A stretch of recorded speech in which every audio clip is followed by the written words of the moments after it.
الله الرحمن الرحیم حامدا ومصلیا ومسلما. یو کوېسچن دا راغلی دی چې آنلاین کاروبار یا آنلاین بزنس کول دا څنګه دي؟ محترمو، آنلاین بزنس چې دی د دې دپاره صرف محض اشتهار وښې، تصویر وښې او یو ښایسته غوندې څیز وښې او بیا هغه چې دی نو خرڅول او د هغې هغه بزنس کول دا جایز نه دي. د دې هرګز اجازت نشته، نه میلاویدلی شي او نه دا شرعي طور سره قانوني طور سره ټیک دي. آنلاین بزنس دپاره درې شرایط دي. لومړی شرط دا دی چې دا آنلاین بزنس چې کوم کوي دی هغه ته صفا ووایي چې دا فلانکی څیز دی زما په ملکیت کې نه دی، زه به چې دی نو هغه والمه په هغه څیز باندې به زه پوره قبضه وکړمه او هغې د قبضې اچولو نه بعد به زه تا سره بیا د دې خرید و فروخت کومه. یعنی پوره قبضې اچولو نه بعد د هغې فروخت کوي، د دې اجازت شته دی.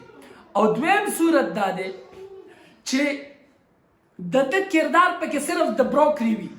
مطلب دا دی چې د آنلاین بزنس په دې شرط باندې کوي چې د کمپنۍ سره یا د یو دکان سره اډر کړی وي او هغه آرډر په بنیاد باندې د تا هغه تصویر خولی او هغه ته یې ویلي چېرې مثال طور سره زه به تا ته دا شی اډر کوم او د هغې نه بعد به بیا چې دی نو هغه تا ته درلیږم او د دې به اجرت الم.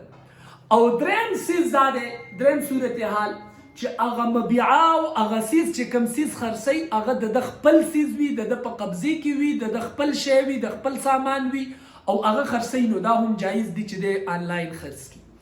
خو د آنلاین خرڅولو دپاره ضروري دا د محترمو چې کوم یو کس باندې دا څیز خرڅوي چې هغه کس هغه باقاعده طور سره دا څیز وګوري، هغه ته دا اختیاري چې دی الي او که نه الي.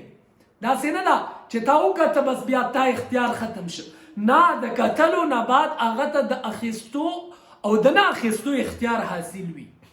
او آخري څیز آنلاین بزنس په هر څیز کې جایز دی چې په دې شرایطو باندې وي، سوا د پیسو نه، د کرنسۍ نه او د سونې او د چاندۍ نه. ځکه چې سونې او د چاندۍ دپاره مجلس عقد کې هغه چې دی نو بیعه هغه هات در هات، لاس در لاس کول هغه ضروري دی او د هغې دپاره شرط دی. نو د دې د وجې نه که په دې شرایطو باندې آنلاین بزنس وي جایز دی، که نه دې نه علاوه جایز نه دی. السلام علیکم.